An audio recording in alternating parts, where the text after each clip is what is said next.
بسم اللہ الرحمن الرحیم رب اشرح لی صدری ویسر لی امری واحلل عقدۃ من لسانی یفقهوا قولی ربی زدنی علما ربی زدنی علما ربی زدنی علما اللهم صل على سيدنا ومولانا وحبيبنا وشفيعنا محمد النبي الأمي الهاشمي الصلاة والسلام عليه وعلى آله وأصحابه ومن تبعهم بإحسان إلى يوم الدين. پچھلے دروس میں ہم اس مقام پر پہنچے تھے کہ ہم نے قنوت نازلہ کو ڈسکس کیا. انشاءاللہ سیرت النبی سے پرے کسی اور درس میں نماز کو اور اس کے مسائل کو اور باجماعت نماز کو اور ان کے مسائل کو ڈسکس کریں گے، لیکن آج یہ ہمارا موضوع نہیں ہے. ہم سیرت النبی کے سلسلے کو آگے لیے چلتے ہیں. اب ہم سن 4 ہجری کے واقع غزوہ بنو نذیر کی طرف آئیں گے، اس کے پس منظر کو سمجھیں گے اور اس کی ڈیٹیلز کو سمجھیں گے. بنو نذیر یہود کا ایک بہت بڑا قبیلہ تھا جو کافی عرصے سے مدینے میں آباد تھا. تو یہ غزوہ اسی قبیلے کے ساتھ پیش آیا. پہلے تو ہم اس کے پس منظر کو ذرا سمجھتے ہیں، the background. اگر آپ کو یاد ہو کہ سریہ قرا جو ہم پہلے پڑھ چکے ہیں، اس میں ایک شخصیت کا ذکر ہوا تھا، عامر بن طفیل. یہ وہ آدمی تھا جس نے مسلمانوں کو ناحق قتل کیا اور بعد میں کفر ہی کی حالت میں مارا گیا. تو ایک شخص، ایک صحابی رسول حضرت عمر بن امیہ رضی اللہ تعالی عنہ، جس کو اس نے قید کر لیا تھا، اپنے والدہ کی طرف سے آزاد کیا. تو حضرت عمر ابن امیہ یہ جانتے تھے کہ ان کے ساتھ جو کچھ ہوا، ان کے ساتھیوں کے ساتھ جو کچھ ہوا، وہ اس شخص عامر بن طفیل نے کیا، اور اس کا تعلق بنو عامر سے تھا. اور بنو عامر کو جب اس نے اپنی مدد کے لیے بلایا، جیسا ہم پڑھ چکے ہیں، تو بنو عامر نے تو انکار کر دیا، کیونکہ ان کا اور آن حضرت کا پیکٹ تھا، معاہدہ تھا. لیکن اور 2 قبائل نے اس کا ساتھ دیا. حضرت عمر ابن امیہ یہاں سے چلے مدینے کی طرف، تو راستے میں ان کو بنو عامر کے 2 آدمی مل گئے. ان کے ساتھ جو ہوا وہ ان کے ذہن میں تازہ تھا، تو انہوں نے ان سے بدلہ لینے کی ٹھان لی. ان کو اس بات کا علم نہیں تھا کہ بنو عامر کا حضرت صلی اللہ علیہ وآلہ وسلم سے معاہدہ ہے. ان کے تو ذہن میں صرف یہی چل رہا تھا، یہ اس قبیلے کے لوگ ہیں جنہوں نے میرے 70 اصحاب کو شہید کر دیا، اور ایک میں اکیلا باقی بچا ہوں جسے انہوں نے قید کر کے چھوڑ دیا. تو واپسی کے سفر میں مدینہ آتے ہوئے جب وہ قناہ کوہستانی نہر پر پہنچے، تو وہاں ان کی ملاقات بنو عامر بن صعصع قبیلے کے 2 آدمیوں سے ہوئی. عمر بن امیہ نے ان سے پوچھا کہ تم کس قبیلے سے تعلق رکھتے ہو؟ تو انہوں نے بتایا کہ ہم بنی عامر کے افراد ہیں. دوپہر کا وقت تھا، سب قیلولہ کرنے کے لیے لیٹ گئے. جب وہ دونوں سو گئے تو عمر نے ان دونوں کا کام تمام کر دیا. اس کی وجہ وہی تھی جو میں نے آپ سے عرض کی. یہاں سے حضرت عمر نکلے اور آن حضرت کی خدمت میں حاضر ہوئے، اور بئر معونہ کے المناک حادثے کے بارے میں عرض کیا، اور ساتھ یہ بھی بتایا کہ مجھے 2 بنو عامر کے آدمی راستے میں ملے تھے، میں نے بدلہ لینے کی غرض سے ان دونوں کو قتل کر دیا. آن حضرت نے یہ سنا تو فرمایا کہ تم نے بہت برا کیا، ہم نے تو ان دونوں کو امان دی تھی، ہمارا بنو عامر سے معاہدہ ہے. انہوں نے عرض کیا، یا رسول اللہ، مجھے اس امان کی بالکل خبر نہ تھی. انہی لوگوں نے ہماری قوم کے لوگوں کو وحشیانہ طور پہ قتل کیا، تو صرف اسی کے پیش نظر میں نے انہیں بھی قتل کر دیا. تو حضور صلی اللہ علیہ وآلہ وسلم نے جب یہ بات سنی تو فرمایا کہ جو ہتھیار یا لباس تم نے ان سے چھینا ہے وہ یہاں رکھ دو، ہم ان کے اہل و عیال کی طرف سے ان کی دیت یعنی خون بہا بھیجیں گے، اور اس کے ساتھ یہ سامان بھی ان کے وارثوں کو واپس کر دیا جائے گا، کیونکہ اللہ کا یہی فرمان ہے، وَدِيَّةٌ مُسَلَّمَةٌ إِلَىٰ أَهْلِهِ. یہود کے ساتھ نبی کریم صلی اللہ علیہ وآلہ وسلم نے جو معاہدہ طے کیا تھا، اس کی ایک شق یہ بھی تھی کہ اگر فریقین میں سے کسی کو کسی مقتول کی دیت ادا کرنا پڑے تو دوسرا فریق اس کی امداد کرے گا.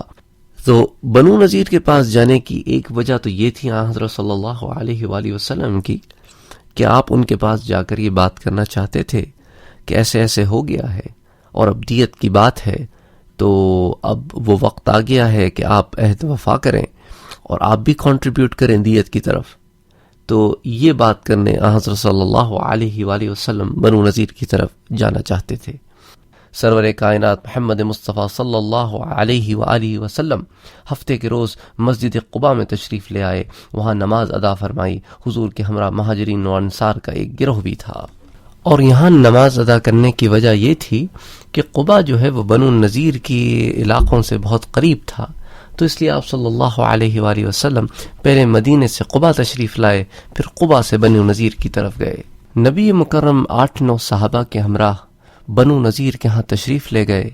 وہ لوگ اپنی حویلی میں اکٹھے بیٹھے ہوئے تھے۔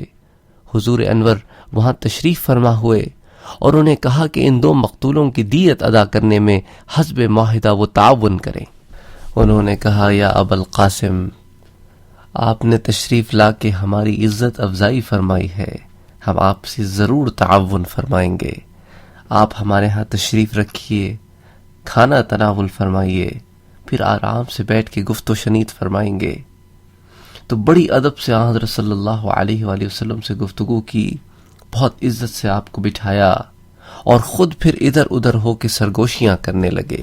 احی ابن اخطب جو ان کا رئیس تھا، وہ کہنے لگا کہ اے یہودیوں، آج محمد مصطفیٰ صلی اللہ علیہ وآلہ وسلم آئے ہیں، ان کے ساتھ ان کے ساتھی بھی ہیں، ان میں ابو بکر، عمر، عثمان و علی بھی ہیں۔ چھت کے اوپر چکی کا پاٹ رکھا ہے، اگر ان پہ یہ گرا دو تو ان کا خاتمہ ہو جائے گا اور یہ فتنہ ہمیشہ کے لیے ختم ہو جائے گا۔ کان کھول کر سن لو، اگر یہ موقع ہاتھ سے جانے دیا تو پھر نہیں ملے گا۔ تو ان میں سے ایک شخص جس کا نام تھا عمر بن حجاش، وہ بولا کہ یہ خدمت میں بجا لاؤں گا، میں چھپ کر چھت پر چڑھتا ہوں اور ان پر ایک بڑا سا پتھر لڑکا دیتا ہوں۔ تو ان میں سے ایک ہوش مند شخص تھا، اس کا نام تھا سلام ابن مشکم۔ اس نے کہا یا قومی اطیعونی فی هذه المرة وخالفون الدہر واللہ لئن فعلتم لیخبرن بأن قد غدرنا به وإن هذا نقض بالعہد الذي بیننا وبینہ فلا تفعلوا۔ اس نے کہا اے میری قوم، میری یہ بات ضرور مانو، پھر عمر بھر میری کوئی بات نہ ماننا، بخدا اگر تم نے یہ حرکت کی تو انہیں پتہ چل جائے گا کہ تم نے ان کے ساتھ غدر فرمایا ہے، اور وہ عہد جو تمہارے اور ان کے درمیان طے پایا ہے، یہ فعل اس عہد کو توڑنے کے برابر ہوگا۔ میں تو تم سے کہتا ہوں ایسی حرکت سے باز آ جاؤ، ہرگز ان پہ حملہ نہ کرنا، ہرگز غداری نہ کرنا۔ لیکن بنو نذیر کے جو یہود تھے، انہوں نے اس کی بات ماننے سے انکار کر دیا، اور عمر ابن حجاش اپنے منصوبے پہ عمل کرنے کے لیے چھت پہ چڑھ گیا۔ ادھر اللہ تعالیٰ نے اپنے رسول مکرم کو ان کی سازش سے آگاہ فرما دیا۔ حضور جلدی وہاں سے اٹھ کھڑے ہوئے، اور وہاں پہ جو لوگ موجود تھے وہ یہی سمجھے کہ حضرت صلی اللہ علیہ وآلہ وسلم کسی کام کے لیے تشریف لے جا رہے ہیں اور ابھی واپس آ جائیں گے۔ تو جتنے صحابہ آپ کے ساتھ آئے تھے وہ سارے کے سارے وہیں بیٹھے رہے اور گفتگو کرتے رہے۔ حضرت صلی اللہ علیہ وآلہ وسلم وہاں سے اٹھ کر مدینے پہنچ گئے۔ اتنے میں ایک یہودی مدینہ طیبہ سے بنو نذیر کی طرف آیا اور ان سے پوچھا کہ یہ کیا ہو رہا ہے۔ انہوں نے بتایا کہ ہم نے یہ منصوبہ بنایا ہے۔ پوچھا جس کے خلاف منصوبہ بنایا ہے پتہ ہے وہ کدھر ہیں؟ انہوں نے بغیر دیکھے کہا کہ یہ نیچے بیٹھے ہیں۔ کہا احمقوں، تم انہیں یہاں ڈھونڈ رہے ہو؟ ارے وہ تو مدینے پہنچ گئے ہیں۔ یہ سن کر جو لوگ وہاں بیٹھے تھے ان کے حواس باختہ ہو گئے، ان کی امیدوں پہ پانی پھر گیا۔ صحابہ کرام ابھی تک بیٹھے حضور کا انتظار کر رہے تھے۔ جب زیادہ وقت گزر گیا تو حضرت صدیق نے فرمایا کہ حضور کسی اہم کام کے لیے تشریف لے گئے ہیں، تم یہاں کیا کر رہے ہو؟ سب حضور کی جستجو میں نکل کھڑے ہو۔ تو چنانچہ سارے لوگ اٹھے اور حضور صلی اللہ علیہ وآلہ وسلم کی جستجو میں نکل کھڑے ہوئے۔ یہودیوں نے جب صحابہ کرام کو جاتے ہوئے دیکھا تو حی ابن اخطب کہنے لگا کہ ابو القاسم نے بہت جلدی کی ہے، ہم تو ان کے حکم کی تعمیل کرنے میں لگے ہوئے تھے، لیکن دل ہی دل میں یہود اپنی اس ناکامی پر شدید ندامت کا احساس کر رہے تھے۔ ایک یہودی کنانہ بن سویرہ نے پوچھا کہ تمہیں معلوم ہے کہ آپ اٹھ کر کیوں چلے گئے؟ دوسرے نے کہا خدا کی قسم ہمیں تو نہیں علم۔ اس نے کہا خدا کی قسم اللہ نے انہیں تمہاری دھوکے بازی سے آگاہ کر دیا ہے، بخدا وہ اللہ کے سچے رسول ہیں اور آخر الانبیاء ہیں، اور تمہیں یہ آرزو تھی کہ آخری نبی اولاد ہارون سے پیدا ہو، اور یہ اولاد اسماعیل ہیں، اس لیے تم ان سے حسد کرتے ہو، حالانکہ تم جانتے ہو وہ تمام نشانیاں ان میں موجود ہیں جو ہماری کتابوں میں موجود ہیں۔ سن لو، اگر یوں ہی غداریاں کرتے رہے تو وہ وقت دور نہیں ہے کہ یہاں سے نکال دیے جاؤ گے، تم اونٹوں پر سوار کر دیے جاؤ گے، تمہارے بچے چیخ رہے ہوں گے، تمہارے یہ عالی شان مکانات اور حویلیاں یہیں رہ جائیں گی، اور تمہارے یہ جتنا مال و متاع ہے سارا کچھ یہیں رہ جائے گا، اور برباد ہو کے یہاں سے رسوا ہو کے نکال دیے جاؤ گے۔ ابن سویرہ نے آخر میں انہیں کہا، میری قوم تمہاری سلامتی ان دو باتوں میں سے ایک بات ماننے میں ہے، ان کے علاوہ ہر بات تمہارے لیے تباہی و بربادی کا باعث بنے گی۔ لوگوں نے پوچھا وہ کون سی دو باتیں ہیں جن میں ہماری سلامتی ہے؟ اس نے کہا بہتر تو یہ ہے کہ اپنی یہ ضد ترک کر دو، اور جب تم جانتے ہو کہ وہ اللہ کے سچے نبی ہیں تو ان پر ایمان لے آؤ۔ اس کا نتیجہ یہ ہوگا کہ تمہارے اموال، تمہاری جائیدادیں، تمہاری اولاد سب محفوظ ہو جائیں گے، تمہارا شمار اکابر اصحاب رسول صلی اللہ علیہ وآلہ وسلم میں ہونے لگے گا، اور تمہیں اپنے شہر سے جلا وطن بھی نہیں ہونا پڑے گا۔ انہوں نے جواب دیا، لا نفارق التوراۃ وعہد موسیٰ، ہم تو تورات اور حضرت موسیٰ کو کسی قیمت پہ نہیں چھوڑیں گے۔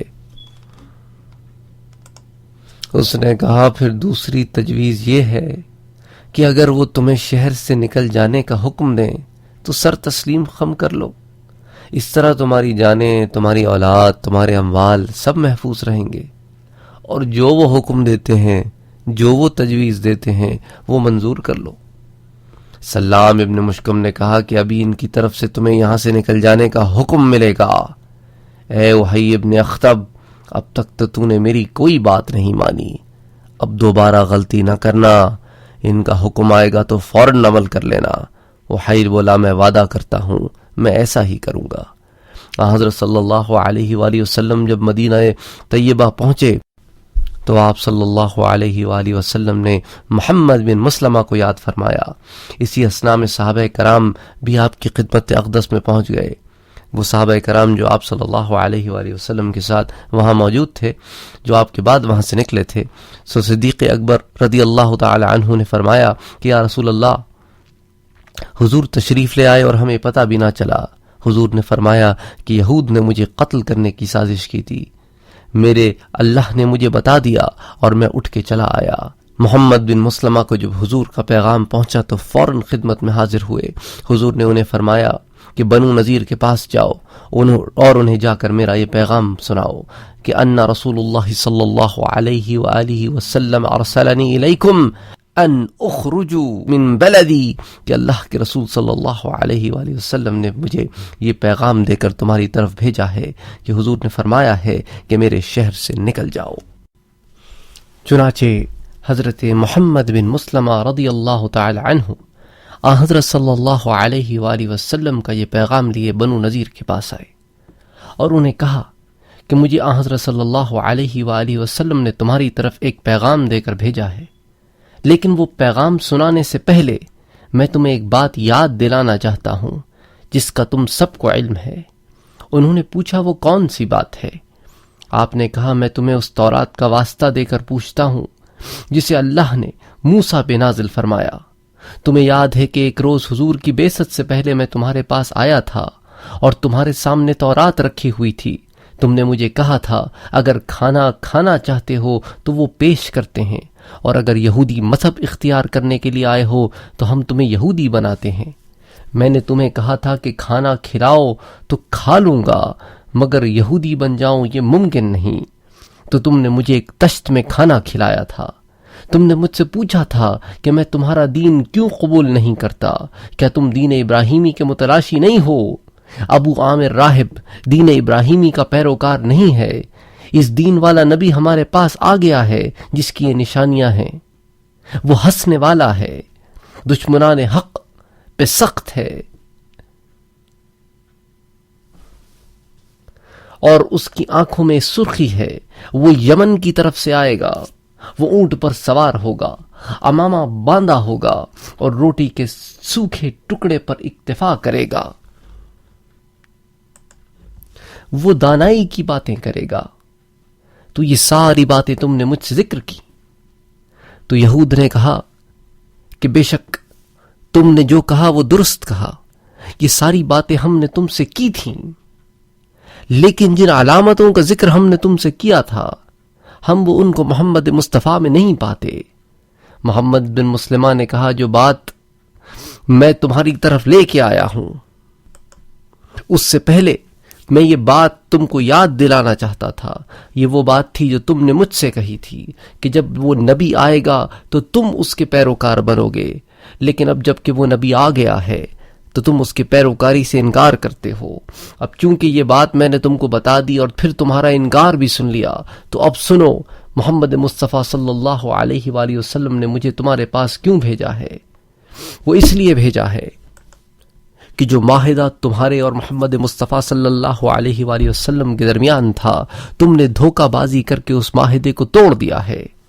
عمرو بن حجاج چھت پہ چڑھ گیا تاکہ اوپر سے کوئی بھاری چیز محمد مصطفیٰ صلی اللہ علیہ وآلہ وسلم پہ گرائے، لیکن اس کی خبر محمد مصطفیٰ صلی اللہ علیہ وآلہ وسلم کو ان کے رب نے دے دی۔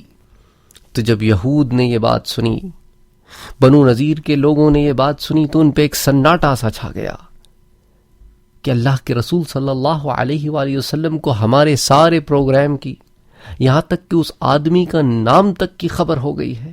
ابھی وہ اس عالم میں ہی تھے کہ محمد بن مسلمہ نے کہا کہ حضور نے تمہیں حکم دیا ہے اخرجوا من بلدی وقد اجلتکم 10 کہ میرے شہر سے نکل جاؤ، تمہیں 10 دن کی مہلت دی جاتی ہے، اس کے بعد تم میں سے کوئی آدمی یہاں نظر نہ آئے ورنہ اس کے ساتھ پھر سختی کی جائے گی۔ اب یہاں یہ بات جاننا بے حد ضروری ہے کہ حضرت صلی اللہ علیہ وآلہ وسلم نے محمد بن مسلمہ کا کیوں انتخاب فرمایا، اور حضرت صلی اللہ علیہ وآلہ وسلم بے انتہا دور اندیش تھے۔ آپ صلی اللہ علیہ وآلہ وسلم کوئی بھی کام کرنے سے پہلے اس کو بہت سوچ اور سمجھ کے کام کرتے تھے۔ آپ صلی اللہ علیہ وآلہ وسلم نے محمد بن مسلمہ کا اس لیے آپ نے اس لیے ان کو چوز کیا کیونکہ ان کا تعلق قبیلہ اوس سے تھا، اور قبیلہ اوس کے بنو نذیر حلیف تھے، دوست تھے، اور یہ آپس میں قریب ہی ایک دوسرے کے واقع بھی تھے، تو ان کے آپس میں کافی لین دین بھی تھے اور آپس میں دوستیاں بھی تھیں، اور یہی وجہ تھی کہ جب محمد بن مسلمہ ان کے پاس ایک دفعہ تشریف لائے تو انہوں نے ان پہ یہودیت کا دین پیش کیا، ان کو کھانا پیش کیا، اور ان کے یہودیت کا دین ٹھکرانے کے باوجود ان پہ کھانا پیش کیا کیونکہ ان کے آپس کے تعلقات تھے۔ تو جب محمد بن مسلمہ نے ان کو یہ پیغام دیا تو ایک طرف تو یہ پیغام سننے کے بعد ان پہ ایک سخت گرانی ہوئی، اور انہوں نے اس سخت گرانی کا اظہار بھی کیا۔ انہوں نے کہا کہ محمد بن مسلمہ ہمیں تعجب ہے کہ یہ پیغام، اتنا سخت پیغام ہم اوس قبیلے کے ایک فرد کی زبان سے سن رہے ہیں۔ تو حضرت محمد بن مسلمہ نے جو جواب دیا وہ بے شک سنہری حروف میں لکھے جانے والا جواب ہے۔ انہوں نے کہا کہ تغیرت القلوب۔ یہ اگر پہلے والی بات ہوتی تو اوس قبیلے کے کسی شخص سے بات کا سننا واقعی تعجب خیز ہوتا، لیکن اللہ کے بندوں اب اوس والوں کے دل بھی بدل گئے ہیں، اب ان میں نور ایمانی آ گیا ہے، تو نور ایمانی کے خلاف جو اٹھے گا اس کے لیے پھر ایسے ہی الفاظ نکلیں گے۔ تو اب دلوں میں ہماری محبت ہے اللہ کی اور اس کے رسول کی، اور وہ محبت ہر رشتے پہ غالب ہے۔ اور محمد بن مسلمہ رضی اللہ تعالی عنہ کے واپس آنے کے بعد بنو نذیر کے لوگ کوچ کی تیاری میں لگ گئے۔ مدینہ طیبہ سے 6 میل کے فاصلے پر زو جدر نامی ایک چراگاہ تھی جس میں ان کی سواری اور بار برداری کے جانور چرا کرتے تھے۔ ان کو منگوانا شروع کیا، اشجع قبیلے کے اونٹ کرائے پر لینے کا بندوبست کیا تاکہ جو تمام سامان یہ اپنے ساتھ لے کے جانا چاہتے ہیں اس کو ایزلی ٹرانسپورٹ کر سکیں، کیونکہ گھوڑوں پہ وہ سامان نہیں آ سکتا جو اونٹ پہ آ سکتا ہے، اس لیے اونٹوں کو انہوں نے بطور کرائے کے لیا۔ اچھا، ساتھ ہی ساتھ یہ بھی ذہن میں رکھیں کہ عبداللہ ابن ابی ابن سلول جو رئیس المنافقین تھا، وہ رئیس المنافقین جو تھا اس کی بھی یہی پلاننگ تھی کہ حضرت صلی اللہ علیہ وآلہ وسلم کو کسی نہ کسی طرح چوٹ پہنچائی جائے، اور یہ جو جتنے قبائل تھے جو منافقین کے تھے، جو غیر مسلمین کے تھے، جو مدینے میں آباد تھے، وہ اس کی پشت پناہی کرتے تھے۔ تو اس نے دیکھا کہ بھئی میرا ایک حلیف جا رہا ہے، تو اس کو تو بڑی تکلیف ہوئی۔ تو جب بنو نذیر کوچ کی تیاریوں میں مصروف تھے تو اسی دوران میں دو آدمی، ایک کا نام سوید تھا اور ایک کا نام داعث تھا، یہ عبداللہ ابن ابی کا پیغام لے کر بنو نذیر کے پاس پہنچے اور کہا کہ اے بنی نذیر، اپنے گھروں اور اپنے اموال کو چھوڑ کر نکلنے کا خیال تمہارے دل میں آیا کیسے؟ اس خیال کو ترک کر دو، اپنے قلعوں میں مورچہ سنبھالو۔ تم نے قلعے کس دن کے لیے بنا کے رکھے ہیں؟ تم کیا سمجھتے ہو کہ عبداللہ ابن ابی ابن سلول تم کو کیا مشکل وقت میں چھوڑ دے گا؟ عبداللہ ابن ابی ابن سلول کے ساتھ 2000 شمشیر زن ہیں، ان کے علاوہ اور لوگ بھی ہیں جو ہمارے حلیف ہیں، ہم سب کو اکٹھا کریں گے، تم مورچوں میں بیٹھو، ہم تمہاری مدد کریں گے، اور جب تک ہم میں سے ایک شخص بھی زندہ ہے ہم تمہیں تنہا نہیں چھوڑیں گے۔ ہم بنو غطفان کو بلائیں گے، ہم نے تو ان سے بات چیت بھی شروع کر دی ہے اور وہ تمہاری مدد کے لیے آئیں گے۔ اور پھر عبداللہ ابن ابی ابن سلول نے بنو قریظہ، جو بنو نذیر کے علاوہ ایک اور قبیلہ آباد تھا مدینے میں، بنو قریظہ کے سردار کعب بن اسد قرظی کی طرف بھی پیغام بھیجا کہ آزمائش کی اس گھڑی میں وہ اپنے ہم مذہبوں کی امداد کریں۔ لیکن کعب بن اسد قرظی بڑا سمجھدار آدمی تھا، اس نے ٹکا سا جواب دے دیا، لن ينقض رجل واحد من العہد، جب تک میں زندہ ہوں میرے قبیلے کا ایک فرد بھی عہد شکنی نہیں کرے گا۔ عبداللہ ابن ابی ابن سلول کا یہ پیغام جب بنو نذیر کے سرداروں نے سنا تو سلام ابن مشکم نے احی ابن اخطب کو کہا کہ احی، تجھے ابن ابی کے جھوٹے وعدوں نے گمراہ کر دیا ہے، ہرگز اس کی باتوں میں نہ آنا، ہرگز مورچہ نہ بنانا۔ فواللہ انک لتعلم ونعلم معک انہ لرسول اللہ وأن صفته عندنا وأنا لم نتبعه وحسدنا فتعالي فلنقبل ما أعطانا من الأمن ونخرج من بلاده۔ خدا کی قسم، تو بھی جانتا ہے اور ہم بھی جانتے ہیں کہ وہ اللہ کے سچے رسول ہیں، ان کی صفات ہماری کتابوں میں موجود ہیں، مگر صرف حسد کی وجہ سے ہم ان کی پیروی نہیں کر رہے۔ آؤ ہم ان کی امن و سلامتی کی پیشکش کو قبول کرتے ہیں اور اس شہر سے چلے جاتے ہیں۔ اے احی، اگر ایک دن بھی انہوں نے ہمارے قلعوں کا محاصرہ کر لیا تو پھر ان شرائط پر صلح ممکن نہ ہوگی کہ ابھی تو وہ تمہیں عزت سے جانے دے رہے ہیں، پھر تمہارے ساتھ کیا معاملہ کریں تم کو کیا پتا۔ احی نے کہا، تم کسی غلط فہمی میں مبتلا ہو، ان کی مجال نہیں کہ ہم پہ حملہ کر سکیں۔ عبداللہ ابن ابی اپنے 2000 بہادروں اور دوسرے حلیفوں کے ساتھ ہماری مدد کو آئے گا، پھر کون ہے جو ہمارے مقابلے کی جرت کر سکے؟ سلام نے کہا، ابن ابی کا وعدہ جھوٹا ہے اور بے معنی ہے اور وہ کبھی تمہاری مدد کو نہیں نکلے گا، تمہیں مسلمانوں کے مقابلے میں خود لڑنا ہوگا۔ پھر بنو قینقاع سے بھی تو اس نے ایسا ہی وعدہ کیا تھا، لیکن پھر کیا ہوا؟ عین موقع پہ وہ اپنے وعدے سے پھر گیا۔ تو کوئی اس میں حرج نہیں کہ اس دفعہ بھی وہ ایسا ہی کرے، وہ ہمارا حلیف تو ہے لیکن آخری وقت میں وہ ہمیں دھوکہ دے دے گا، پھر ہمارے ساتھ کیا ہوگا واللہ اعلم۔ وحی بولا، تابی نفسی الا عداوت محمد و الا قتالہ، میرا نفس تو انکار کرتا ہے کہ میں محمد مصطفیٰ سے صلح کروں، میں تو ان کے ساتھ دشمنی رکھتا ہوں اور ان سے جنگ کروں گا۔ سلام ابن مشکم نے وحی کی یہ بات سن کر کہا، فَهُوَ وَاللَّهِ جِلَاؤُنَا مِنْ أَرْضِنَا وَذِهَابُ أَمْوَالِنَا وَشَرَفِنَا وَسَبْعَ ذَرَارِينَا مَعَ قَتْلِ مُقَاتِلَتِنَا، بخدا تمہاری یہ روش ہمیں اپنے شہر سے نکال دے گی، ساتھ ہمارے اموال اور ہماری عزت بھی برباد ہوگی، ہماری اولاد کو قید کر لیا جائے گا اور ہمارے نوجوانوں کو قتل کر دیا جائے گا۔ سلام کی اتنی کوششوں کے باوجود وحی پہ ذرا اثر نہ ہوا اور وہ رسول اکرم صلی اللہ علیہ وآلہ وسلم سے جنگ کرنے پر کمر بستہ ہو گیا۔ بنو نذیر کا ایک دوسرا سردار ابن ابی الحقیق تھا، اس کا ایک لڑکا ساموک تھا جسے عام طور پر نادان اور بھولا بھالا سمجھا جاتا تھا۔ وہ بولا، اے وحی، تم بڑے منحوس ہو، تم بنو نذیر کا ستیہ ناش کر رہے ہو۔ اس کی اس بات سے وحی کو غصہ آ گیا اور کہنے لگا اب قبیلے کا ہر شخص مجھ پہ اعتراض کرنے لگ گیا ہے، حتیٰ کہ یہ پاگل بھی مجھے منحوس کہتا ہے۔ ساموک کے بھائیوں نے اسے تھپڑ رسید کیے اور وحی کو اپنی امداد کا یقین دلایا۔ وحی ابن اخطب نے اپنے بھائی جدی بن اخطب کو رسول اکرم صلی اللہ علیہ وآلہ وسلم کے پاس بھیجا تاکہ حضور کو وحی کا یہ فیصلہ پہنچائے کہ انا لا نبرح من دیارنا واموالنا فاصنع ما انت صانع، کہ ہم اپنے گھروں اور اپنے اموال کو چھوڑ کر کسی قیمت پر نہیں نکلیں گے، آپ سے جو بن پڑتا ہے آپ کر لیں ہمارے ساتھ۔ وحی نے بھائی کو کہا، یہ پیغام دینے کے بعد وہ عبداللہ ابن ابی کے پاس جائے اور اسے بتائے کہ ہم نے تمہارے مشورے پر عمل کرتے ہوئے مسلمانوں کو یہ چیلنج دے دیا ہے، اب تم اپنے 2000 نوجوانوں اور دیگر حلیفوں کو لے کے ہماری امداد کے لیے پہنچو۔ جدی نے اپنے بھائی کا فیصلہ حضور کو جا کر بتایا۔ حضور اس وقت اپنے صحابہ کرام کے ساتھ تشریف فرما تھے۔ اس کی یہ بات سن کر حضور نے بآواز بلند نعرہ تکبیر بلند فرمایا اور صحابہ کرام نے بھی جواباً نعرہ تکبیر بلند فرمایا کہ اب فیصلہ اللہ میدان جنگ میں کریں گے۔ اس کے بعد جدی عبداللہ ابن ابی کے پاس گیا۔ وہ اپنے گھر میں آرام سے بیٹھا ہوا تھا، جیسا کہ اس کے ساتھ کچھ ہوا ہی نہیں، اسے کچھ کرنا ہی نہیں ہے، عام دن چل رہے ہیں۔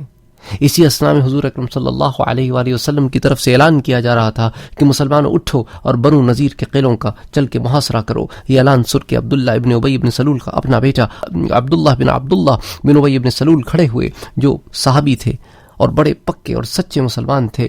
انہوں نے زرہ پہنی، تلوار ہاتھ میں اٹھائی اور گھر سے باہر اللہ کے رسول صلی اللہ علیہ وآلہ وسلم کی آواز پہ لبیک کرتے ہوئے نکل کھڑے ہوئے، جبکہ وحی آرام سے گھر میں بیٹھا ہوا تھا۔ جدی نے جب یہ حال دیکھا تو اسے بڑا افسوس ہوا کہ ابی کو بھی چاہیے تھا کہ وہ نکلتا اور اپنے لوگوں کو جمع کرتا، کہ بنو نذیر کی مدد کے لیے دوڑتا، لیکن وہ تو بالکل آرام اور اطمینان سے اپنے گھر میں بیٹھا ہوا تھا۔ تو جدی بن اخطب کہتا ہے کہ جب میں نے یہ منظر دیکھا کہ عبداللہ ابن ابی اطمینان سے اپنے گھر میں بیٹھا ہے اور اس کا بیٹا ہتھیار سجا کر مسلمانوں کے لشکر میں شامل ہونے کے لیے بھاگا ہوا جا رہا ہے، تو میں بہت مایوس ہوا اور فوراً اپنے بھائی کے پاس پہنچا۔